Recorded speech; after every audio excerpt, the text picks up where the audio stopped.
going thrifting a dress either. I'm getting a lot of questions about being a data analyst. I want to have a daily commute. I am already sweating. Wedding guest dress, that would be great. Take your look from day to night.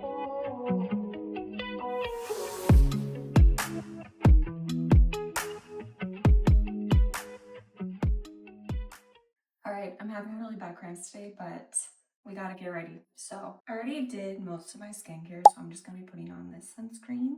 Okay, so we actually have a lot planned today. I need to go wedding guest dress shopping. I have multiple weddings coming up, and since I moved, I basically don't have any dresses that made it through that.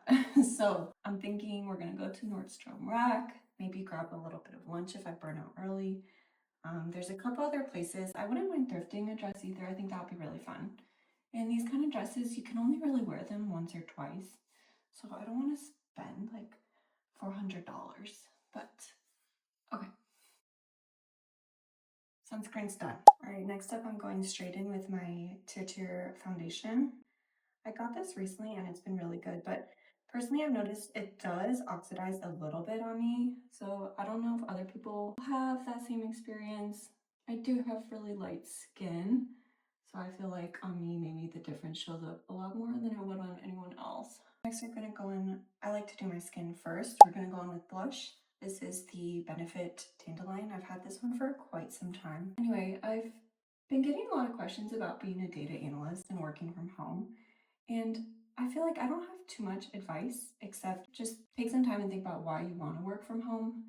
For me personally, I used to work in a hospital and office environment in different years, and it was always really hectic. And I would daydream about not having a commute. So that was one of my primary motivators. But I will say, since I've been working from home almost 2 years now, I do actually start missing that interpersonal connection.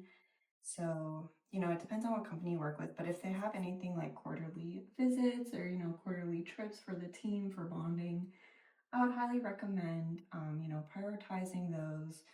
My current company doesn't have that, and that is something that I've missed. And it would be nice to connect with my coworkers a little bit more, but at the same time, I still don't want to have a daily commute.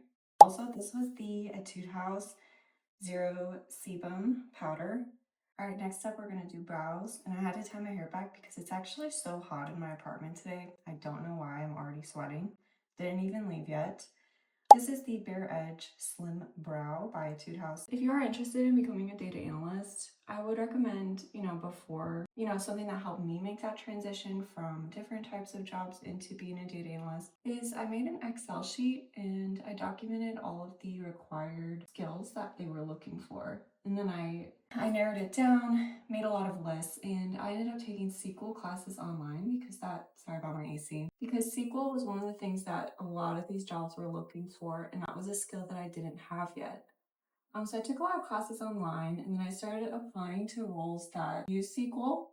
And I will say that even throughout those interviews, there were a lot of coding tests, things like that. I actually learned a lot from that.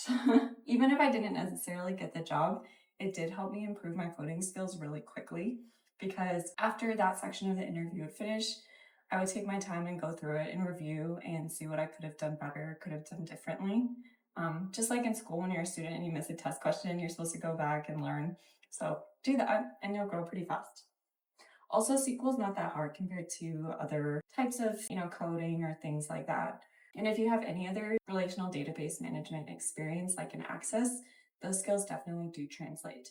Also, today I'm going to be going to my first OC night market. So I'm really excited about that. It's called 626. And I actually missed the dates for the ones in LA. So I'm going to the one in OC, but that's actually a lot closer to where I live anyway. So don't worry, you'll be seeing all of that. But first, if we could get a wedding guest dress, that would be great. This one's called the Professional by Benefit Super Setter. Just let it dry. I did notice I do have very sensitive skin, and if I put too much of this, it starts to burn or like tingle in a weird way for a little. I don't know, maybe I'm mildly allergic, but it actually does do a good job.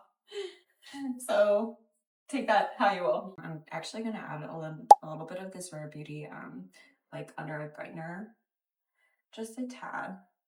I think because of the oxidation from the Tier cushion, this kind of helps balance that a little bit since it's this tiny bit lighter than how that final color is going to turn out on the cushion foundation. So if you've seen my last video talking about my move east to west and things that I've done in OC since I've moved here, you know that I actually really love beauty and skincare and makeup, but that doesn't mean that I wear a lot of it or that I like really dramatic looks. Most of the time I do prefer kind of like a soft everyday makeup kind of look, no makeup. So this was a sample that I got from Sephora. It's a Kosas Airbrow Brow Gel. So I'm going to do a little bit of eyeliner. This is the Clio Sharp So Simple. I'm actually going to be going to a lot more beauty pop-ups soon. There aren't really any ones that I was excited about this weekend, but the 12th is the Jose Mole and Top of Kristen operation up in LA, which I will be going to. So stay tuned for that. The week after that, there's a really big one coming to LA that I'll be going to called Song of Skin. If you are interested in seeing hauls that I get from the pop-ups that I go to, let me know and I'd be happy to share as I test out those products. I can give you my honest opinion. This is just a random brush I have from Sephora, number 22 angled brush. So I just like to kind of blend out my pencil liner just a little bit. I'm also hoping that I will have time to stop back home before going to the night market after running around doing my errands. The night market starts at 4, it's 4 to 11. So online people said show up early so you don't have to wait in line for food, but I think the atmosphere and the vibe will be better like a little bit later. So I'm not sure what time I'm going to show up yet. But anyway, if I want a more dramatic look, I do like to go in with this. It's the Kill Brown Superproof Brush Liner. You can tell I'm a really big Clio fan. I feel like the staying product or like the staying power of their products are truly unparalleled, especially their eyeliners and mascaras. I'd recommend this particular liquid eyeliner if you do have like a pretty small eyelid space like me. I have epicanthal folds, but it's really precise. I forgot to do this before the eyeliner, but I like to go in with my Too Faced Natural Eyes palette in the color Silky Teddy. It's like pretty pink color, pink shimmer, this one. And I like to put this on the inner corner of my eyes. But yeah, I do recommend doing this before eyeliner because it can kind of make your eyeliner look like gray or murky. So proceed with caution. And I like to put a little bit on underneath my eye as well. I've actually been looking for a brush to do this and none of them have done what I wanted.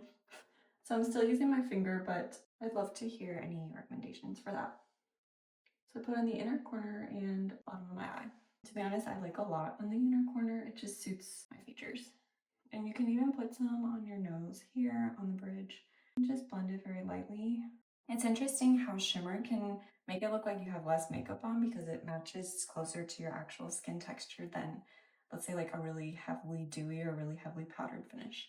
I'm also going to add a little bit of extra blush. This is the Fui Jelly Pudding Pot. I got this as a sample at one of my recent pop-ups. It's kind of like a lip cheek combo.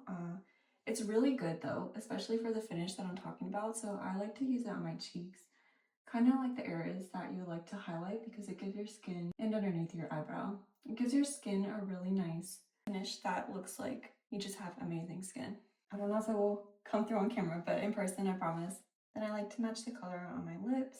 I messed up the lips, hang on. Okay, I just wiped off my lips completely. I think some eyeshadow got mixed up in the blushes I was trying to put it on. So we're gonna try that again. Clean lips, just put them. Also, I do have pretty pigmented lips already, so this is mainly just to have kind of a cohesive effect with the blush. So lastly, we're gonna do mascara. Well, we're gonna curl our lashes first. So this is the Shiseido eyelash curler. This is really, really good if you have a similar eye shape to me. And I went in and I just smoked out the whole eyeliner with the Too Faced palette again using the color Chocolate Martini here. I'm going in with that same Chocolate Martini. Tap off a lot of the excess because you really don't want extra. And then just put it on the lower like third of your eyelash line, like this. Also, does anyone else think about how we really don't ever need to take our makeup looks from day to night like they told us we would in the early 2000s? Anyway, no one says that anymore. Take your look from day to night with this lipstick, whatever. Anyway, people just do two separate looks, to be honest. Now you just blend with your finger. Kill Lash Superproof Mascara. This one's really good, but this is the volume curling. There's one that I like more. I think it's called like lengthen curling or something like that. So we're gonna go in. I like to kind of do sparse overall application first, and then while they're still thinking about drying, you go ahead and you get your spoon. You can just try, a free one from Sephora or Ulta or wherever you want. And just brush them out kind of with your preliminary application so they're already in the angles that you want. And then when we do apply more, it's easy. So just try to be careful not to touch your eyelid. Happens to me a lot. I just try to take my head back, but some things are out of my control. So I'm gonna reapply this off camera. Okay, so this is the finished makeup look. Yeah, sometimes it looks a little extra glowy, so I'm gonna put a little bit more powder, but anyway, let me try this again. Okay, so here's the finished makeup look in a little bit better lighting. My bathroom doesn't have a window, so it really is minimalistic, so yeah. Okay, so here's the finished Here's the finished outfit. Just a simple kind of baby doll dress, very easy breezy, comfortable. Yeah, so let's go.